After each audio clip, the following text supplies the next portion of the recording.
So now we are ready to come back and finish up example 1 here. So first we want to find a point estimate for the population mean. That is going to be the sample mean for this data. So we want to enter that data into a list in our calculator. So we go to the calculator, go to Stat, and then Edit. And I've already entered the data in here. So you just enter the data into the first list there. And then we want a point estimate. So we are going to go back to the Stat menu, Calc, and then do one variable stats. Get our summary stats here. We are using list 1, calculate. So our mean here is 36.52, and that is going to be our point estimate. So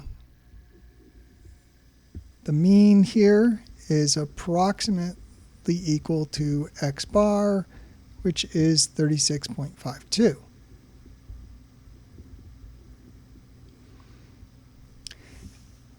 Second, we want to find and interpret a 99% confidence interval for the population mean speed. Okay, so here's the formula of our confidence interval. We first need to double check the requirements here, which are random sample,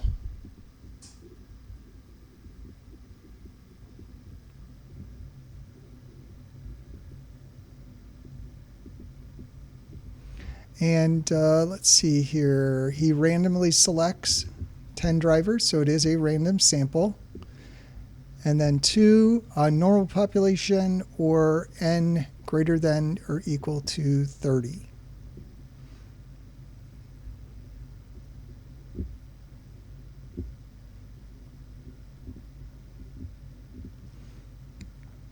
And here, let's see here, we know that the population of speeds is approximately normal. So this one checks out also. So now we can go ahead and make our substitutions here. So our X bar, 36.52,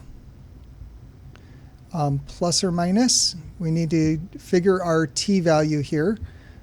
So let's see, so T this would be 0.005.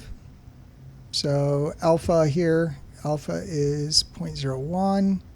So alpha over 2 is going to be 0.005. So our T 0.005, that's going to be inverse T.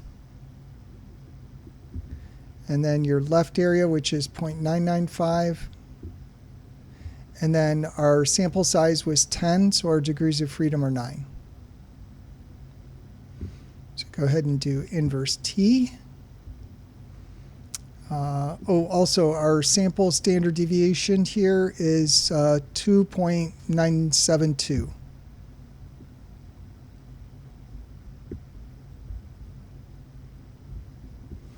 Okay, go ahead and compute our T value here from inverse T. We want 0.995, degrees of freedom 9. 3.2498, 3.25.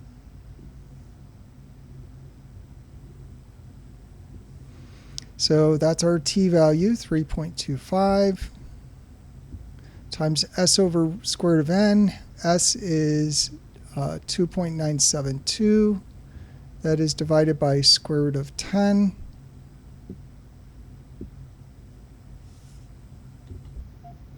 And let's go ahead and put that in the calculator. First, the margin of error here, so 3.25 times our 2.972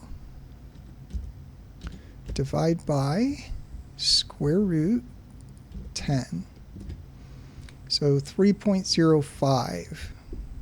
So this will be 36.52. Plus or minus 3.05. So 36.52 minus 3.05, 33.47. And then 36.52 plus 3.05, 39.57.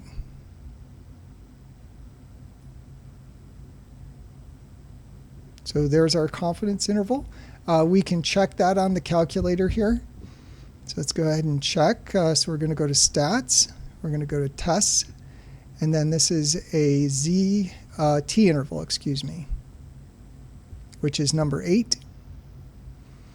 And we are using data. So highlight data. And list 1 is our data list. Our confidence level here is 0.99. And calculate. So 33.47 to 39.57. 33.47 to 39.57. So that checks out. And then the interpretation here, we are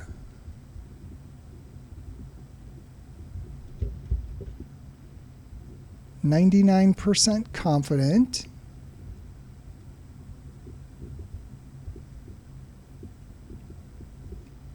that the population mean, population mean speed, is between 33.47 and 39.57. So which means 99% of samples are going to contain the actual population mean. So this is one of the samples. So 99% chance that that contains the true population mean. So now last question, residents in the area complain that all the drivers speed on the road. So is it possible that drivers go the speed limit and their sample that they're looking at is just an unusual sample? Yes, that is possible. And that's because 35 is in that confidence interval, 33.47 to 39.57. So if the speed limit was not inside this interval, so say the interval went from 36 to 42 or something like that, then that would mean that there's 99% confidence that the speed limit of drivers on that road is between 36 and 42, which is above the legal speed limit. But this confidence interval contains the legal speed limit. So we cannot draw the conclusion that people are going faster than the legal speed limit. So we can't conclude here that the true population mean speed there is greater than 35 because 35 is in the interval. In fact, we can't conclude that it's even greater than 34 because 34 is in that interval. We can conclude it's greater than 33, but that's going the speed limit, a couple miles under.